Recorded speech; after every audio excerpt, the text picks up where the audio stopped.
you for joining us on Savvy Senior Sources, Talking with Experts. Let's take a moment and hear from our sponsors, GWG Life and Reverse Mortgages SIDAC.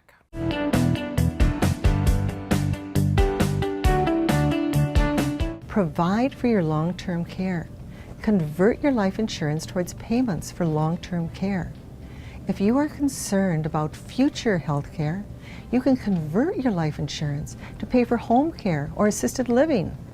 Health problems can be stressful enough without the added burden of financial obligations. If you feel that you no longer need your life insurance policy, you may want to apply the value towards long-term care.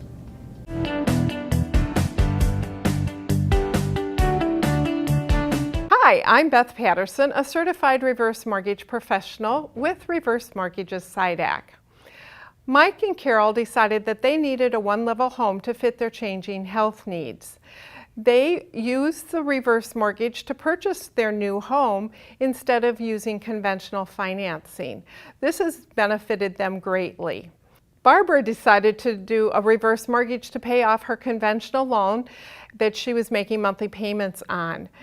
She had funds left in the line of credit after paying that off.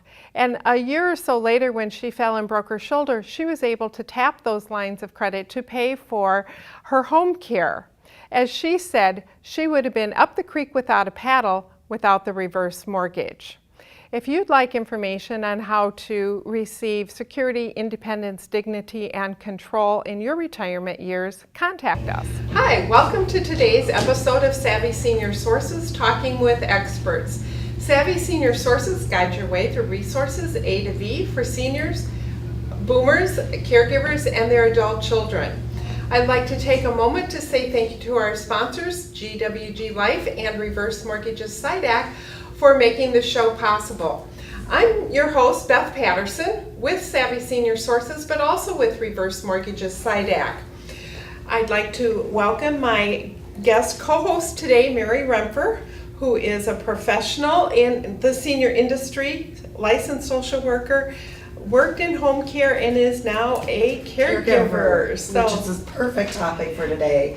Thank you, Beth. It's a pleasure to be here. Glad to have you here. And our guest today is Jenny West from FamilyMeans. You are the community educator with their caregiver support and aging services. Yes. Thanks for being here. Thank you for having me. Let's start out talking a little bit about FamilyMeans and your role with them. Sure. FamilyMeans is a nonprofit located in Stillwater, Minnesota, and we have 3 separate departments. One is where we serve mental health counseling. We have a consumer credit debit management department, and then our caregiver support department, which I fell under as the community educator. Okay. So my role as a community educator is really to go out to talk to anyone who will listen about caregiving issues. Oftentimes people don't identify them as a caregiver, so that's my primary function, is to get that word out so people can identify as a caregiver, understand the role that they have as a caregiver, and see that they're not alone. And services like ours can help support them in their role. And let's start off talking about who is a caregiver and what types of roles they do play as caregivers. Sure. Everyone's a caregiver. At Some point in time, everyone will play the role of a caregiver. And oftentimes people think, or they perceive, that caring a caregiver is only for an aging parent or an older relative. But caregiving can happen all along the lifespan, whether it's for an aging parent or maybe a child with a new diagnosis of a disability, or even short term. Maybe it's that elective knee surgery or that bout of pneumonia that somebody may go through. A caregiver is really anyone extending time wanting to help somebody out through a health crisis. So it can be even somebody who's making the phone calls to say, how are you doing? Have you thought about this resource, or those types of things? Absolutely. And my aunt, who has since passed, she was in her 90s and living independently and doing very well. But I periodically checked in with her, and she has a son and daughter, and they were, of course, the caregivers, but I feel like I was still there offering support because I would check in with her too. Of course, And have the conversations. Yeah, usually, it seems caregiving happens either so slow that people don't realize it, or in that 3 a.m. phone call when someone's sent to the hospital. Right now, the average female caregiver is 49 years old, working full-time, helping out an elderly parent, and with about 20 hours of help. So that's an additional, that's a part-time job that they're doing, yet they're still trying to have all of that balance. The average male caregiver is 49 with the exact same role, so there's only 1 year difference. But oftentimes, I'll just help my mom or dad. I'll do the grocery shopping because I'm already grocery shopping. Well, while I'm there, mom doesn't eat very well because her back is sore, so I'm gonna make dinner for her after I unload after I do the groceries. And while I'm there, I don't want her to do the stairs anymore, so now I'm gonna do a load of laundry. And so it's so easy for that 20 hours to accumulate, and it just started off with one simple task. So it just builds. Yeah. What does a person do who's a caregiver to get some extra help?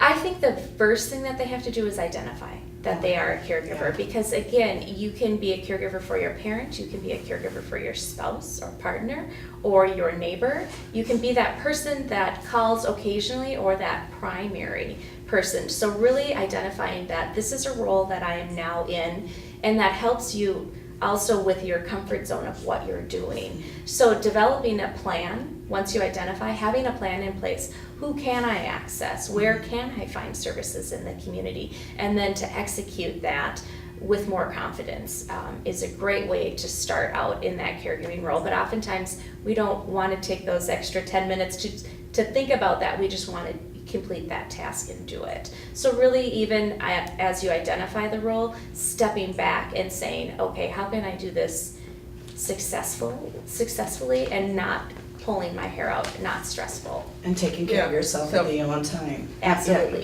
Yeah. My mom is going through this where she is the primary caregiver for my dad. And I told her, I'm like, you need some extra help because you're always with him. Yep. You're with him 24/7. You need a break. And she really didn't see herself as a caregiver. And to me, she was a perfect example of a caregiver. And so just kind of going through that, I'm the caregiver, but she is the primary caregiver. Yep. And there are different roles of caregiving, and you fluctuate between them. Obviously you do have that primary caregiver role, but you also have the secondary caregiver of who is going to be my backup, who's going to support that primary person. You have the working caregiver as well, trying to balance both things, because we know situations don't wait until 5 p.m. when we're off our work schedule. And the clinics close at 5 as well. So, there's that stress. And you also have the occasional caregiver, like Beth, you had mentioned with your aunt. You're there to check in as well. And kind of that part-time caregiver, or even long-distance caregiving. People often think, I'm 2 hours away or I'm 2 states away, I can't do anything. But now with technology, there's so many more options for individuals who are living far away to even help, even doing that bit of resource, knowledge and gaining that information can be a huge help. Or with banking now, a lot of people can take over the banking, your bills online. If you can do it here in Minnesota, you can do it anywhere. So there's a lot of different roles that develop in caregiving, and there's kind of that fluctuation as well as your comfort zone. I may not feel like I want to do the primary, but I can certainly support somebody else who is willing to do that. And what kinds of services are in the community for help for the caregiver? For the caregiver, there's a lot of different services. And as you said before, a break, having that respite. And although the caregiver is the best person that can provide the best care at any moment, sometimes they need to allow the opportunity for somebody else to step in, whether it's in-home respite, a group respite model, or even adult day services. Having an opportunity to let somebody else take over so you can have that break, but also realizing that when you let somebody else take over, you're opening sources of support for the person you're caring for. More friends, more community connections, more of a reason to get up out of bed because I'm going to go meet my friends, or I'm going to spend a day with so-and-so. So keep on expanding your sources is huge, having that respite model, but then also support groups. They have various support groups out now. Usually it's disease driven, but there are also general caregiving support groups as well that you can just go, because once you attend a support group, you're already at a level that everybody understands that frustration and that stress. And it's a way that you can come and you can meet others where you are, again, to show that you're not alone, which can be very empowering for somebody to know, I'm not the only one, I can talk about this. Right. And then also coaching and counseling through social workers, such as at FamilyMeans in various places in the Twin Cities, provide that coaching and counseling role for that caregiver, where they can work with them, they can set realistic goals. What else do you need? What's important for you to be able to still do? Oftentimes as a caregiver, the first thing they do is drop their interests. I'm no longer going to exercise. Right. I'm going to stop book club. I'll meet with you next month, or I'll call you later. Or I'm not going to the doctor. Or I'm not going to take care of myself because I'm so busy taking care of someone else. Yes. And then their energy, their fuel tank starts to run on empty. Then stress creeps in, depression creeps in, and so we need to continually make sure that the caregiver themselves is renewing their fuel tank so that they can continue on and be the best that they can. My mom had a stroke, and my dad was her caregiver in Indiana. I live in Minnesota. My sister's in Indiana, but a couple hours away. I had a couple brothers who also were long distance, and so we were trying to take care of and support Dad. My mom wouldn't let anybody else in the house. It was he needed to be there, which was a big issue. We were concerned that something was going to happen to Dad before happening to Mom, and fortunately that's not the way it was. But talk a little bit about how, if somebody won't accept the support, to give the caregiver the break, how to. And that's where the coaching and counseling role can come into play. They also do a lot of facilitation of family meetings, because sometimes it has to be everybody not necessarily getting on the same page, because we'll never all be on the same page, but understanding what are the ultimate goals, what can we provide, and what can we do very best with the information given to us right now. There's always that time of refusal, and sometimes it's because there's so many losses that are occurring that I need to have some kind of control, so I'm going to refuse things because that's the only way I can show independence. And so it's having that understanding, but also having those important conversations and that dialogue to say, you may not want this, but I need this. I need you to accept help from someone else. And it may not be a family member. Who would you feel more comfortable accepting help from? Maybe it is going to be a home health care agency. Maybe it's a neighbor before a daughter. But having those conversations is really important. So you can be the best. Both individuals can be the best that they can be. And allowing choices. Right. Yeah. I'm so glad you brought up family meetings, because when there are larger families, there are so many dynamics going on with what everybody thinks is best for Mom or Dad.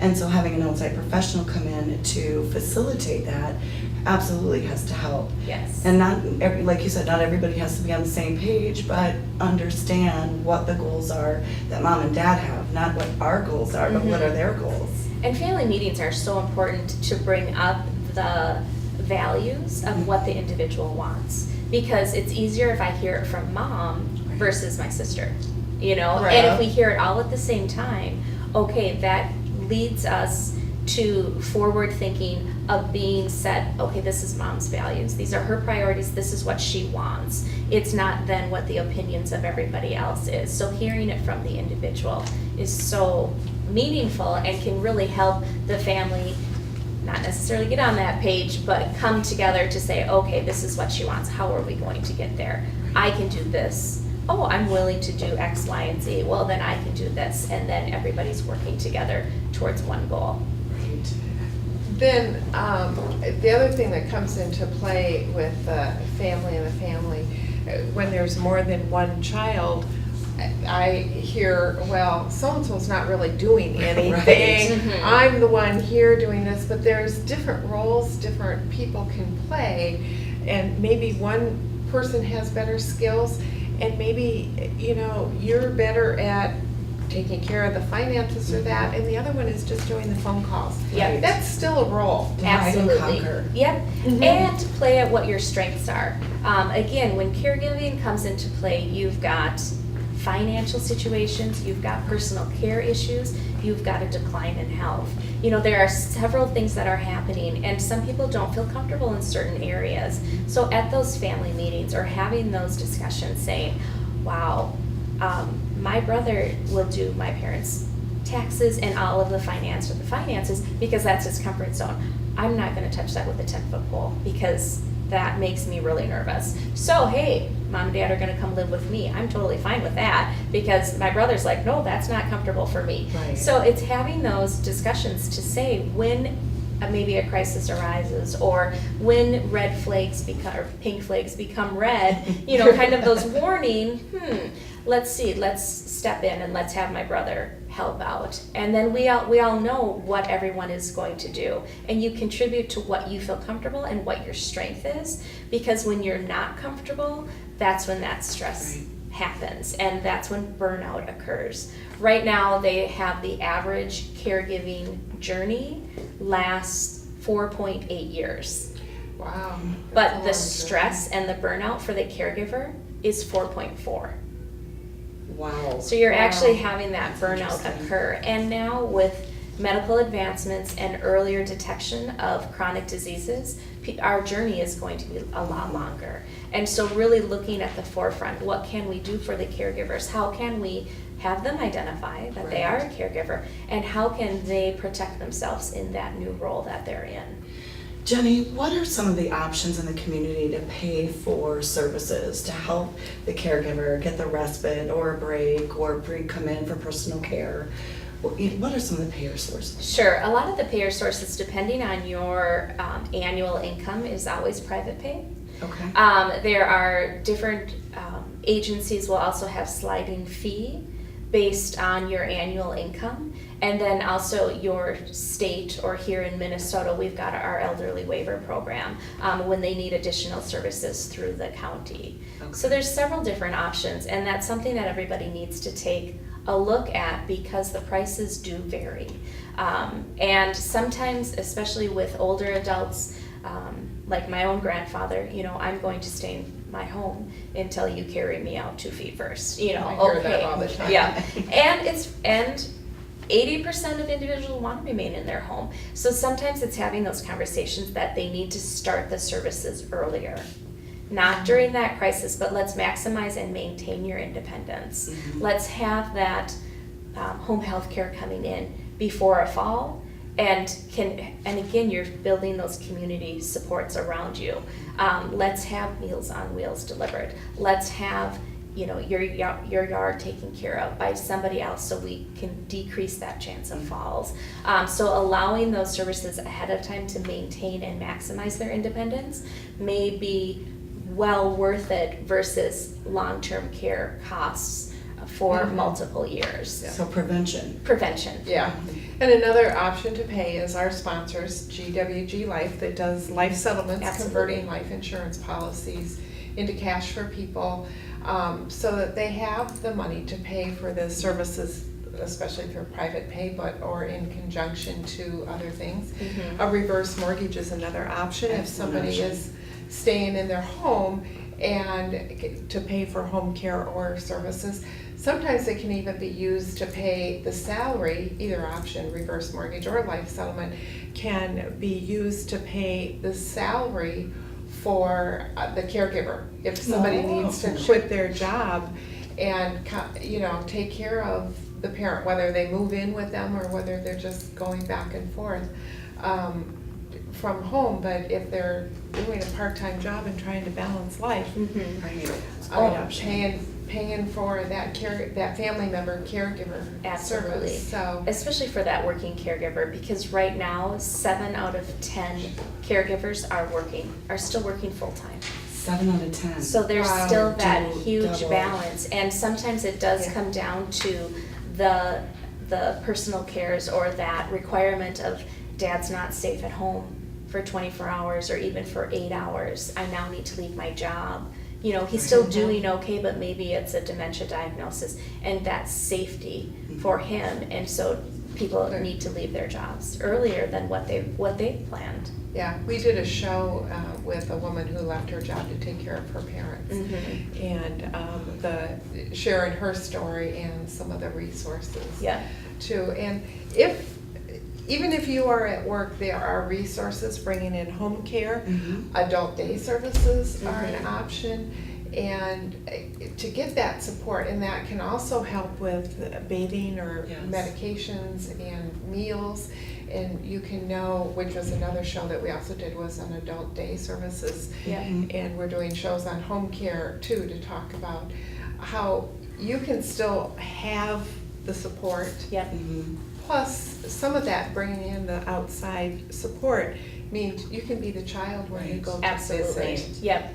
And I've seen that so often, that one person does everything and they forget or they miss that opportunity to be the spouse. They miss that opportunity to be that daughter because they're doing so many different roles. So when you're able to bring in outside sources, you're not only strengthening your role as that daughter, but you're also, again, continuing to have that community support being brought in. So you're not so isolated for both the caregiver and the care receiver. And what a wonderful opportunity to have that and keep yourself in your own comfort zone and being able to say, yes, you're gonna thrive and not just survive through the moment. Yeah. Talk about what people can do to be prepared for being a caregiver. Because as you mentioned early on, at some point, we all are a caregiver. Yep. And I love this topic because there's so many avenues to take and what you should do, but really the most important thing is to start a dialogue early and say, wow, how do you feel about this? And some people don't talk to me about my driving, which is always an issue, but it's starting those conversations early. What are your wishes? Just because an individual has turned 70, 75, 80, they still have dreams. Right. They still have goals. And so having those conversations, what do you want to do? What is it like to be X, Y, and Z? Getting their feelings and getting their thoughts. How important is it for you to stay at home? So obviously housing, driving, finances. I may not necessarily need to know how much money you have, but how comfortable do you feel to live here for 2 more years, 3 more years, 10 more years? Getting that idea and then starting to look at what resources or what qualifications that you have, as well as accepting that community support. How are you willing to do that? People often don't look for that support until they need it, which is totally fine because you don't bring your car in unless the engine light is on. Right, yeah. I'm not going to look for that. But start having conversations with your coworkers and your neighbors and your friends. And when they say, wow, this is a great transportation company, write it down. Right. So you have that in your back pocket. Or if you hear of something good, maybe it's on the news or in the newspaper of a company receiving an award for, exceptional driven, community focus. Write that down and have that as, in your back pocket. So when you do need that resource, at least you have a place to start and a place to go. Maybe keep a journal of options that are available and keep That you hear good and things having about. those discussions is so important ahead of time, because then it gives you choice and control versus last minute Decision making. And even if it doesn't come into play, it's still there. At least you know when you're in a crisis, you're exhausted and you're running and you don't know which end is up. If you're already prepared, you've got some of that already in place where you can at least tap into it. Or, the resource, the Savvy Senior Resource Guide is always a good option too. Yeah. So that you have that in your back pocket. case you need any extra help. Yeah. Yeah, and it just places to start. Yep. And people say, you know, I don't know where to start. And I often tell them that a good place to start is to contact somebody and just say, can I share my story with you? I don't know where to start, but can I share my story with you? And you might be able to tell me what are the priorities that I should be taking. Because oftentimes when you said it's so emotional, you don't know where to start. And so if you can contact that one group or that one person, they may hear things and they can say, okay, let's put a plan in place. Let's do this, X, Y, and Z. And with that, we're out of time. So thank you, Jenny, for coming and talking about caregiving services and support that's available. Again, Jenny West from FamilyMeans. Great to have you here with us today. And Mary. And thank you, Mary, again for being my co-host. Thank you, Beth. And let's take a last moment to say thank you to our sponsors, GWG Life and Reverse Mortgages SIDAC, for making this show possible. And don't forget to go to SavvySeniorSources.com for information on the resource guide and resources. Thanks for joining us today.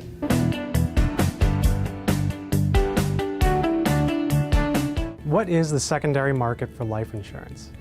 The secondary market for life insurance is an emerging financial market that provides individuals options with their policies.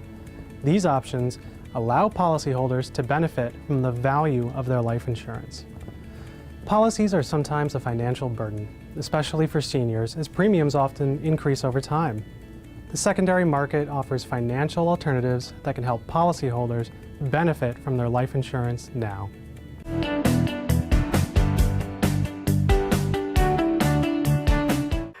Hi, I'm Beth Paterson, a certified reverse mortgage professional with Reverse Mortgages SIDAC. Bob's wife passed away, meaning his Social Security income was cut in half. His financial advisor suggested he look into a reverse mortgage. With the reverse mortgage, he was able to take a dream vacation with his nephew, and oh, the stories that they can share. After Bob passed away, his niece shared the difference that it made to the whole family. Dorothy did the reverse mortgage in order to protect her other retirement funds. With her line of credit, she was able to travel, buy a new car, and do home repairs. Years later, she's still benefiting from the reverse mortgage line of credit and not having to rely on her children. For more information on how you too can have security, independence, dignity, and control, contact us.